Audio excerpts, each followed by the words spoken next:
Hajo press ক্লাবত বিশেষ জৰুৰী সভা সম্পন্ন। ৰূপালী জয়ন্তী মহোৎসৱ উদযাপনৰ প্ৰস্তুতি।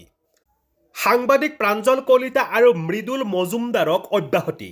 হাজো প্ৰেছ ক্লাবত এখন বিশেষ জৰুৰী সভা আজি দিনৰ 1 বজাত হাজো লোক নিৰ্মাণ বিভাগৰ পৰিদৰ্শন বঙলাত অনুষ্ঠিত হয়। হাজো প্ৰেছ ক্লাবৰ সভাপতি দীপক দাসৰ সভাপতিত্বত অনুষ্ঠিত সভাখনত আগন্তুক দিনত বিভিন্ন সাংগঠনিক দিশ সম্পৰ্কে আলোচনা কৰাৰ লগতে সাংবাদিকৰ বিভিন্ন সমস্যাৰাজিৰ ওপৰত বিস্তৃতভাৱে আলোচনা কৰা হয়। আজি এই সভাতে হাজো প্ৰেছ ক্লাবৰ ৰূপালী জয়ন্তী বৰ্ষ উদযাপনৰ প্ৰস্তুতি সন্দৰ্ভত আলোচনা কৰা হয়। সেই উপলক্ষে বছৰজোৰা কাৰ্যসূচীৰে ৰূপালী জয়ন্তী মহোৎসৱ অনুষ্ঠিত কৰিবলৈ প্ৰস্তাৱ গ্ৰহণ কৰে।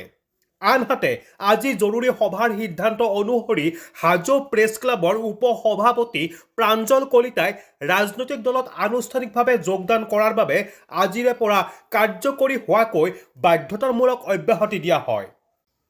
আনহাতে হাজো প্ৰেছ ক্লাবৰ নীতি নিয়ম বাৰে বাৰে অমান্য কৰি অহা বাবে মৃদুল মজুমদাৰকো আজিৰে পৰা কাৰ্যকৰী হোৱাকৈ অব্যাহতি দিয়া হয়। আজিৰ সভাত উপস্থিত থাকে দীপক দাস, কমলাকান্ত দাস, দীপাংকৰ মজুমদাৰ, ধীৰাজ দাস, ধ্ৰুৱজ্যোতি মালাকৰ, বিশ্বজিৎ দাস, বিকি মেধি, কমল চন্দ্ৰ ডেকা, প্ৰণৱজ্যোতি কলিতা, ৰুবুল দাস, মুন্না কলিতা, অমল দাস, ভৃগু দাস, হীৰক দাস, জহিৰুল ইছলাম, আদিল আহমেদ আৰু মিণ্টু কলিতা। সভাৰ উদ্দেশ্য ব্যাখ্যা কৰে হাজো প্ৰেছ ক্লাবৰ সাধাৰণ সম্পাদক দীপাংকৰ মজুমদাৰে। হাজোৰ পৰা কমলাকান্ত দাসৰ ৰিপৰ্ট, ইত্যাদি A to Z।